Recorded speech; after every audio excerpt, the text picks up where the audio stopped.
My topic about this couldn't have come at a better time, right after Schindler and Yeonmi Park, talking about migration, liberty, and prosperity. I mean, what better examples of the importance of liberty than the stories that they've told? You know, a lot of times people have been saying, well, Ken, you've given that talk about migration before. Okay, couldn't you come up with something different? Well, in a sense, it's my passion. And yes, I could come up with something else, but this is where my passion is. And I can tell the story in a multitude of different ways, and sometimes weaving in things that some of you may have heard before. But please forgive me, because people throughout history, prehistory, through human existence, have been moving around the planet. It's part of our DNA, you might say, as Schindler said today.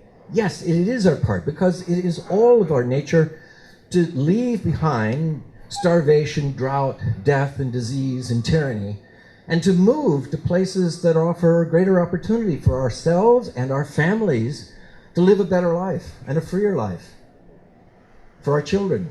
I think it's very important. It's all of our ancestors have done this.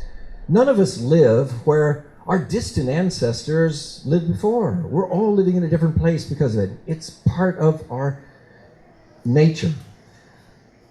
And yet, just last week, I've noticed in the New York International Times, the international version of the New York Times, they said 60 million people are displaced around the world. Now, this is more than a number. It's extraordinary hardship and suffering and death that's accompanying this. Millions from Colombia, millions from Syria, millions from various places around the world. And we see the maps, and we see the stories probably more current in today's newspapers than we have in a long time. But that's only because, yes, it is visible, and it is happening in great numbers. We find the people coming across coming across the Mediterranean. And the big issue for the Europeans isn't, well, how do we embrace them? How do we welcome them? No, the question is, how do we control this? What do we do with those traffickers? You know, they're informal travel agents, indeed. And a lot of times their motives and interests aren't all that great. But they're serving a service that is extremely important to those people desperate enough to leave behind everything that's familiar to them, paying over fortunes to themselves, where we might fly around the world for $5 or $100 or $1,000. They have to pay a lifetime of fortune, not only for themselves, but for their families and friends who have contributed to their cause, to put together $50,000 or $5,000 just to get to a place where they offer hope for the rest of their family or for the rest of their village. We have friends from China who are living in Hawaii now, but they took an incredible journey. It cost $50,000 for my good friend to go to Ecuador and then all the way up the coast to the United States. And then there are those who do come to the United States, as Wen did, from Ecuador and South America here to go up in here. But there are people who come from all over the world. They go across deserts, they go through jungles, they go across shark-infested seas that are stormy and have pirates, and maybe a third of them perish on the way. But they're willing to take these risks, and I admire them. I mean, what amazing courage to do this sort of thing. I wish that I had such courage. I wonder if I was in their shoes, would I have the courage to do these things to make a better living for myself and for my family? You know, I don't make a distinction between political refugees and economic refugees. All are political refugees because they're fleeing political systems that are very, very hard to live with. There's a guy, when I was in Arizona, there was a guy here, Walt Staten, who was arrested because he planted bottles of water along the passageways where people were dying out in the deserts. And he was arrested and convicted for the crime of littering. He was convicted to 300 hours of community service.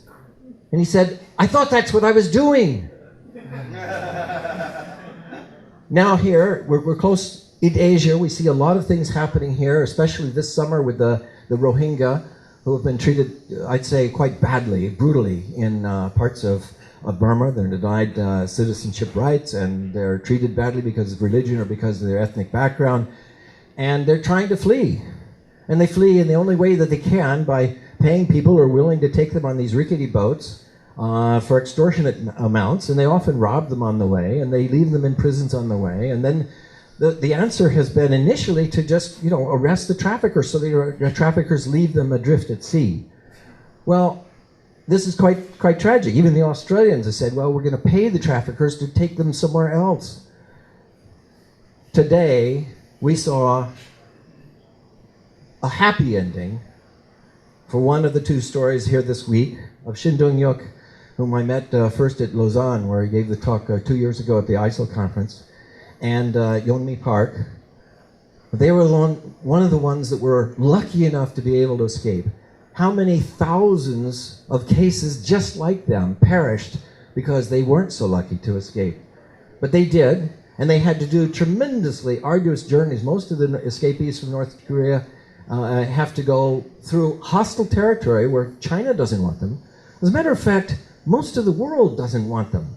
If most of the world embraced them, my guess is that China might have a different attitude toward them if it was a lot easier for them to find homes. But it's even difficult for a lot of the people to settle unimpeded in South Korea. It reminds me, as it did Shin Dong-yuk when he made his comment about how this went on in our history, and we noticed it after the war. But people knew at the time what was happening to the Jews and the Poles and the Catholics in Europe. This famous case of Anne Frank, what is not well known about her case, before she and her family and so many millions of others of Jews and the others who died in Europe, what is not so well known is that twice her father applied for a visa to the United States and was turned down because the quota was full. Because in the last 150 years, people were treated as products. We've got quotas on automobiles, we have quotas on people that limit the number that are allowed to leave, no matter what the condition was. Well, I say to this question, maybe if this is the tyrant, and this is the person who's trying to escape, and there's a guard on this side of the border that turns them away, it doesn't really matter on which side of the border the guard is. The effect is the same. Whether this tyrant keeps them in, or this tyrant refuses them exit and returns them, the effect is the same. And so I would say yes to this question here, that C is also responsible for what happened to B when they're turned away and when they die or they perish or they suffer. We have a lot of people who, at the same time that the officials were playing with people as if they were pawns and saying, no, the quota is full, these people were heroes. Many of you have heard of Schindler, Oskar Schindler, because of the movie of Schindler's List. But there were others, Chiune Nahara and Dr. Hui, who signed papers for thousands to escape from Germany, and they did find refuge. But there's that kind of opportunity for all of us. Casey will be able to put you in touch with people who can offer an opportunity for you to pay for those who are operating the Underground Railroad from North Korea to help people escape. I think it's something like, it costs about $1,000 per escapee. There were walls that were up, and we're glad to see them down. And the greatest effect of this was not only freedom for those people who were allowed to escape the Iron Curtain, and the people who were benefiting by the productivity of welcoming them, but also it meant the collapse of the tyrants behind the walls, because they can't keep controlling people if they're all leaving. They've got to have people to control, and they have to behave better in order to keep people as long as they can escape. That was true of the slaves in the Old South, and it's true of throughout history. Tyrants have to behave better when people can leave. But if they can't leave, and everybody around the world collaborates with pushing them back, they can behave pretty much as badly as they want. The fears are what keep people out. Now, courage embraces the newcomer. Fear rejects the newcomer. Courage welcomes competition. Fear Fears competition. I have a German student this year. He says, you know, we have a saying in Germany. If you feel that a foreigner is coming and stealing your job, the problem isn't with the foreigner. The problem is with you. You can't find something else to do. You've been raised in one of the most prosperous countries in the world, and you fear the people who are desperately poor and have almost nothing. And fear rejects liberty. Courage champions liberty. The one reason that people fear a lot is because they don't like what they see when they see a mass of people together. They're different. They're a mass of people. It's chaotic. We don't know what to make of it. What we don't see are all the things that they can become. Because given time, immigrants are the most industrious. I mean, I asked my students, who is more likely to be the harder worker? Somebody who was born in your neighborhood, or somebody who was born far away and had to come long distances and undertake great travails in order to find a place? They almost always say, well, the person who had to travel all those distances was the harder worker, the more industrious. And I include in this my wife and my great-grandfather, who traveled to America and are very much more, were much more productive as a result. All too often the world has viewed oil as more valuable than people. What nation in the world rejects oil? Oh yeah, give us your oil, we'll go fight for it. We'll do anything we can get. Oil, barrels of oil are so great. And yet almost everybody in the world rejects people. Well, I can understand in this case, but nothing personal, brother. But people have arms, legs, brains. Now, suppose that you had a barrel of oil that could reproduce itself. My gosh, what a fantastic... This would be a miracle of the century. Everybody would love that. We have people who can reproduce themselves, and that's considered a calamity. Oh no, overpopulation, there's no room for everybody. That's... In every country, there are people who I consider the excluders. They don't want immigrants. Okay, I can live with that. That's their personal decision on their own private property. And there are people who I consider the inviters. They want to hire people. They want to invite them to be entrepreneurs, to be hired by them. They want to sell products to them. It's the same with products. These people don't want to buy foreign products. These people do want to buy foreign products and foreign labor. Now, the problem seems to be this area in between, the government property, which a libertarian might say, well, auction it off or privatize it or homestead it so that it becomes private property for someone.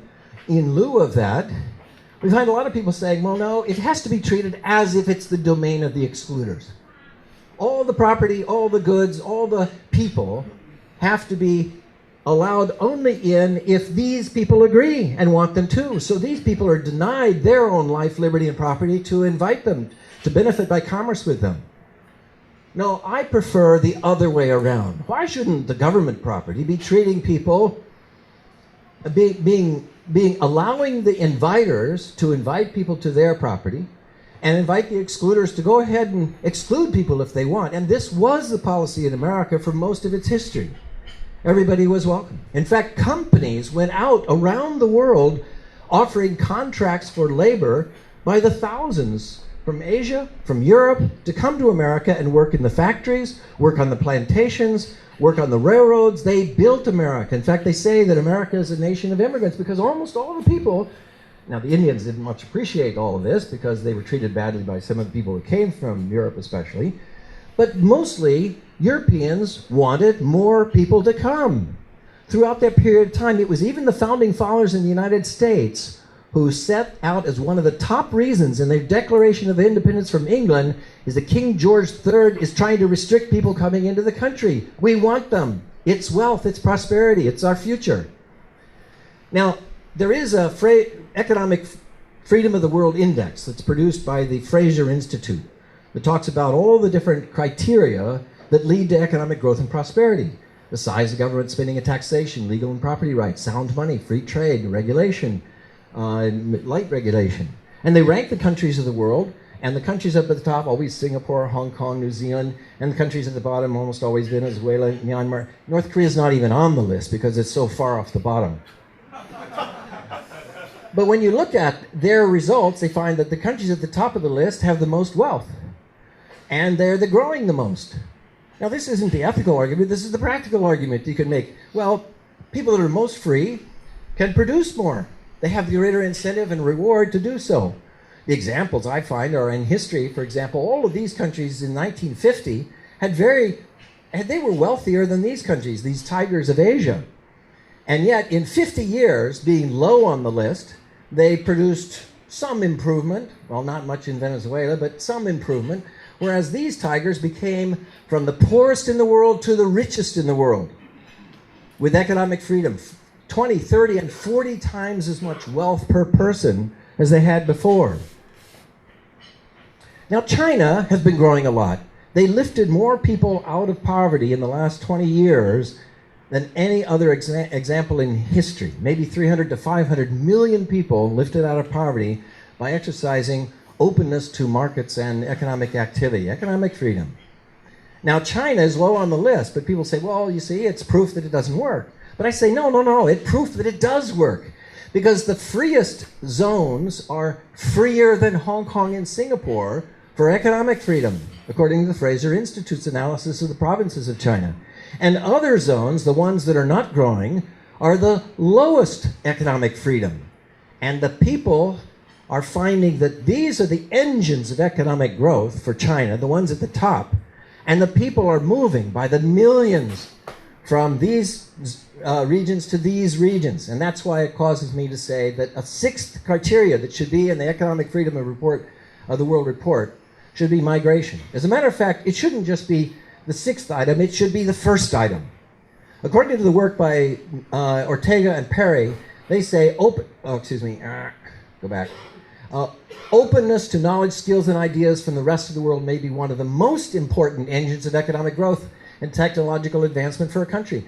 We show that openness to immigration is a strong predictor of its income per person and works much better for immigration than for trade. In other words, if you really, really want to show economic growth, don't just measure trade, the movement of products across borders, or the movement of money across borders.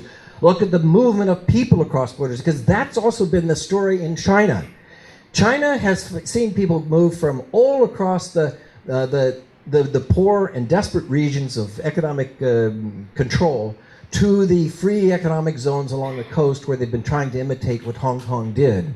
And they brought astounding success, just as Hong Kong, being most open in the world to migration from 1950s on for a long part of its growth history, it grew astoundingly greatly due to the openness to people coming from abroad. Not just products, but people. And Shenzhen, from a sleepy fishing village to the city that it is too, for the same reason. Now that's internal migration. What about across borders? Now the Reason magazine just this month published a nice little study that says a worker in Somalia can produce only 1/10 of the economic value of a worker in the United States. But as soon as that she trades the hellhole of Mogadishu for the comparative paradise of Minneapolis, she can immediately produce vastly more. Multiply that by hundreds of millions still stuck in low productivity countries, and you can double the world's wealth. In fact, I would guess it would be more than doubling the world's wealth. So, this happens to be my wife.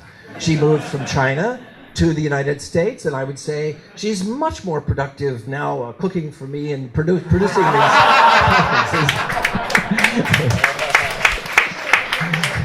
She loves to cook, okay. But operating that tractor out in the fields of China was not the best of use of her talents. And so at the University of Wisconsin, economist John Kennan says, if all workers of the world were allowed to move to places with higher total factor productivity, it would produce the equivalent of doubling the world's supply of laborers without increasing the number of people. Well, that's pretty good, just by making them more productive. Are they more productive? Adrian Furman says the first generation migrants start businesses at twice the rate of Native Americans and even of second generation foreigners. He says half of the world's skilled migrants go to America and in 20 years created 25% of all American venture-backed capital. Why? The sort of people who migrate, they have a different pattern of motivation, abilities, and adjustment. They are hungrier, more risk-taking, and more hardy. And they deserve those jobs. If they can do my job better than I can, they deserve to have my job. And I should be motivated to find a better job. I don't deserve my job because I happen to have been born in a particular place. My wife, when she moved from China to the United States, she was still the same person. She didn't suddenly get a glow about her because she had citizenship. She always had a glow about her. Stewart Anderson, working with the Cato Institute and executive director of the National Foundation of American Policy, says the immigrant entrepreneurs are the heroes of a market-based economy driving innovation and job creation. They started 33% of U.S. venture-backed public companies from 2006 to 2012. A lot of names that we're very familiar with. We all depend on it, and we forget the fact that they are the ones who moved. If they weren't allowed to move to the United States or wherever they're going from a place where they were unproductive to a place where they were more productive, we would never have known about it. What are we missing out by pushing millions of desperate refugees back away? We are the ones who are losing out from all of their productivity and genius. A lot of people say, well, welfare is the magnet. It brings people to America only because of the welfare system. And Europeans say the same stuff. It's just an excuse. Their real reason is racial fear, religious fear, all kinds of intolerance, but they use this as the justification. They've established one kind of tyranny on people. We're going to have the welfare state, and they use that as a contingent liberty. You can't have freedom of movement as long as the government's running the welfare state. Well, I've demonstrated this is absolutely false. Because if immigrants really were coming for the welfare, in the United States there's 50 different welfare systems. They could rush instead to the states that pay the most welfare, like Hawaii, way at the top of the list, where I come from. But the proof of it is that they're leaving all the states with the highest amount of welfare. Their movement, both the native population and the immigrant population, is away from those to the bottom, to the states with the least amount of welfare. Why? Because they're looking for jobs and opportunities, and that comes with low taxes, not with high taxes to support the welfare state. And this brings on a different kind of voluntary charity. All those workers who've been coming in enormous numbers as they're allowed in send home a lot more money, and it's much, much more productive as remittances going to families and people that they know, and they know is benefiting, than the welfare that's offered by overseas development assistance. The welfare of foreign aid. As a matter of fact, this is so astounding that it is exceeding the amount of money that is going to remittances is far in excess of overseas development assistance and foreign aid. And it's far more productive because it goes from people who value, they both, they're giving to family members. They know that it's going to be well spent. Whereas government money is money that's taken from people against their will by government officials who are quite wealthy, giving it to their friends in power, and it doesn't get to the people who really need it. So I would say that remittances are probably the most effective way of assisting other countries. You don't have to tax people in the United States to do that. Now, to go back to this point here, I want to say that this is an astounding thing because, like for middle-income countries, it's 3 times as much as all overseas development assistance. Now I want to get my for low-income countries, this assistance, even though it seems like a small amount on this chart here, it is fully 8% of the GDP of low-income countries. 8% of the GDP, and I heard from Rofi's talk here yesterday, which was outstanding, that he was saying that overseas remittances back to Indonesia have reduced the poverty in the country by 26%. That's fantastic. And that means that these people aren't just working to sit back and take advantage of the welfare system. They're coming to work because they want to make a better life for themselves and to help their families back home.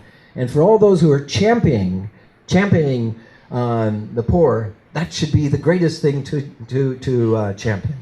A lot of people say, well, there's no space. That's the biggest lie. People don't, the history of human beings has been to move to crowded cities, and it still goes on.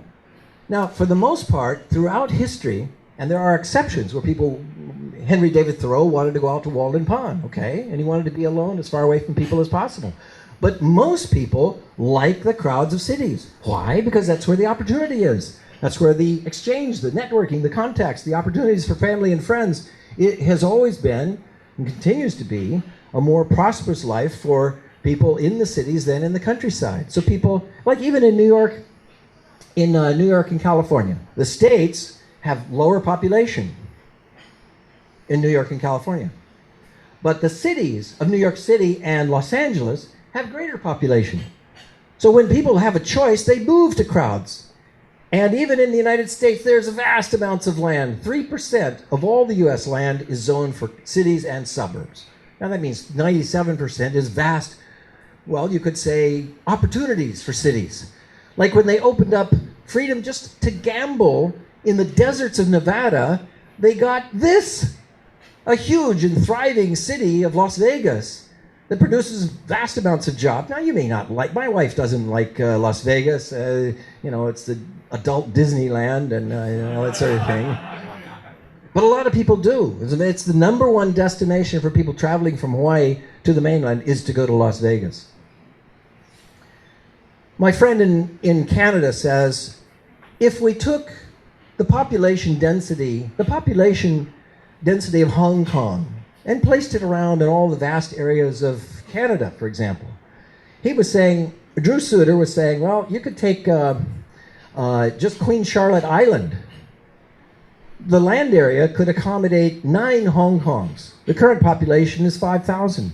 But 9 Hong Kongs is the space there. Now remember, in Hong Kong, it is the most densely populated country in the world, but still 40% of the land area is zoned country park where people aren't allowed because the government is trying to keep property prices high. But I mean, the same kind of thing if it was practically Vancouver Island could have 28 Hong Kongs. Or you go to Alberta, where my friend Drew Suter lives. He says, well, you could have 580 Hong Kongs there. And you could probably persuade the people that it might be worthwhile if you paid them $1 million each to accept newcomers. Now, this is okay. This is saying what can be done with space. Space is not the problem. People are the problem. We keep viewing products as more important than people. Oil, for example, is everyone's dream, and so the oil sands of Alberta are attracting a lot of attention and a lot of money and investment. They say that in Alberta, the current land value is about $40 billion, and the estimated oil value could be $14 trillion just by these parts of Alberta, the oil sands. Well, then he did a simple calculation. He said, what if we did the same thing and applied it to people? Allowed the people to come, just Hong Kongs in this area. That could accommodate 180 million people with an estimated economic output of 5 trillion per year, and with an estimated land value of 30 trillion. Now, it seems to me a lot better as a solution than just pushing people out to sea. Oh, they're out of sight, out of mind. It doesn't matter if they die. It does matter if they die because we're part of this world too. As Shin Dong-yuk says, it can happen to any one of us. One of the great things about that movie Independence Day, you know, when the freeze came down to America, I'm not saying that this is going to happen. Leon, don't get me wrong. But the people were moving in the other direction. Americans were trying to get across the border into Mexico. Actually, the first illegal immigrants into Texas were the Americans who were coming into Mexican territory. And the Mexicans said, well, wait a minute, we don't want you to come. You're bringing slaves. Well, ultimately, I say migration, openness to migration, much as it was 150 years ago when American companies could roam the world offering contracts to laborers to come and work factories and fields and so on. We wouldn't find companies moving abroad. We'd find companies moving back because we'd have all the abundance of labor. We'd have the riches of arms, legs, and brains of some of the most industrious people in the world. It is practical, I believe. I believe it is humanitarian, much better than just letting people die. And ultimately, it is ethical, because it is treating other people as I would want them to treat me if I was in their shoes. Thank you very much.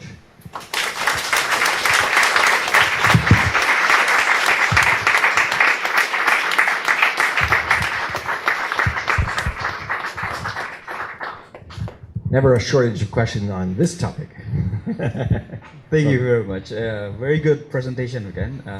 My topic also related to the migrant workers, but I have a different question. I mean, of course we have a desire. We want to have a freer border, but how to make that, how to make a world like that? I mean, is it necessary to eliminate the nation state system as our world system to our purpose to make a freer border? Because the border system comes from the nation state system. So is it necessary to eliminate the nation system to have a freer border? Thank you. That's a very good point. A lot of times people assume that within the national border that you have a citizenship right which gives you a distinction of rights that are different from all others. For that I go back to the Founding Fathers, the opening document in the United States, Declaration of Independence. We hold these truths to be self-evident, that all men are created equal, that they are endowed by their Creator with certain unalienable rights, and among these are life, liberty, and the pursuit of happiness. And so I would say that citizenship is not a privilege to some that is denied to others just simply because it distinguishes one human being from another. I consider all human beings have these same rights. Now, it certainly changes the nature and how we view the nation state. I don't mind a nation state to prevent an invading army that wants to, kill and destroy. But I think that people, I accept the idea of freedom of trade in products, just as I accept the freedom of trade in labor. That people should be allowed to move from one place to another. Now there may be problems that you might be able to identify. For example, terrorism is a big concern. A lot of people have. They say, well, how are we going to prevent terrorists? Well, no country in the world turns down tourists. Well, sometimes they give them some restrictions, but they're glad to welcome tourists and tourism, and business travelers and students. And all of the 9/11 terrorists that went to the United States went on student visas. In fact, 2 of them got a renewal of their student visa a couple months after the attack on the World Trade Center. I mean, that system is not a perfect system. The biggest terrorist attack in America was Timothy McVeigh, who was a guy from New York who came to Oklahoma City, and he blew up a building that killed more people per terrorist. I mean, he by himself killed up a lot of people, and per person he killed more than even the 9/11 terrorists in the United States. But it wouldn't make sense to put up a barrier around New York and say, well, he came from New York, therefore as collectivists we're holding all the people in New York responsible for that behavior. No, I see when there's criminal activity, you focus your attentions on criminal activity, but you don't contribute to the criminal activity by killing innocents abroad. I think you have to be very, very careful that you hold people personally accountable for their behavior, not whole populations, as the Jews were all held responsible. Oh, by the way, I'd like to remind people too that religious icons, the founders of religions, all depended on migration to survive, fleeing starvation, fleeing drought, fleeing tyrants.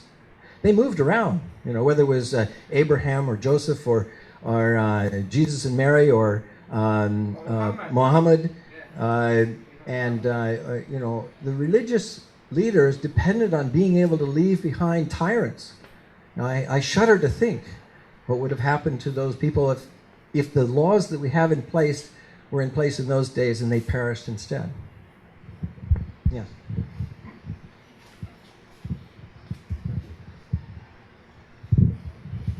Thank you. I'm Iqbal from Indonesia. Your presentation was excellent.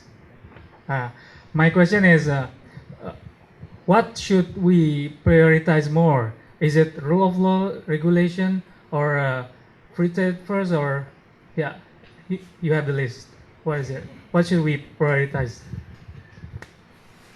On those economic freedom of the world index criteria, well, I think for me, migration would have to be at the top of the list. But of course, all of them are important to combine. You want people, when they're welcome to come, you want to also remove the regulations that allow them to work. You want to not have such high tax barriers that you drive people away. You want entrepreneurs to be able to produce without their property being taken from them and their contracts being secure. So all of them are important, but you can't say, well, we're not going to allow freedom of movement until we get rid of these other problems, because then you make liberty contingent on the officials. They're going to decide whether or not you can have liberty in this area because they've already decided in this area. I would say that the United States has a kind of welfare that has two cronies by protectionism that actually impoverishes many people abroad. A lot of people wouldn't be moving if the United States and Europe and Japan and other rich countries didn't have the trade barriers up against the things they could produce. The United States contributes a lot to the tyranny abroad by funneling money into the massive war machines in the drug war. End the drug war, and you've eliminated a lot of the fighting and bitterness and black market criminalization that fuels the drive and the desire for people to flee. So these other kinds of behaviors are things that would be very helpful to reduce the motive, the incentive for people to move, because people don't want to leave their homes. They don't want to leave what's familiar to them, except that things get so bad that they have to, as did all the founding fathers who came themselves. Most of the founding fathers that Americans revere highly because they signed the Declaration of Independence would not have been allowed in the United States under these current rules. They would all be considered political radicals. I'm sorry, we can't allow political radicals. Yeah. Hey Ken, I had a question about your borders argument, because I came to the realization that any argument that can be used against government can equally apply to private property. And what I mean by that is that, let's say I come across some property boundary and I'm fleeing like a tyrant or a murderer or something like that, and I'm here with my family and my kids, and I'm like, hey, let me in, I need to come in, and they say no. This goes back to what David Friedman said about commitment strategies. I'm willing to murder someone if I have to, in order to live and in order for my family to live. And the difference between that and government is that I think people aren't willing to take that step with government. Like, even if it means their death or their family's death, they will not come to that same commitment strategy that they would a normal person. As a libertarian, I respect your right to protect your own property and your family in the way that you choose fit.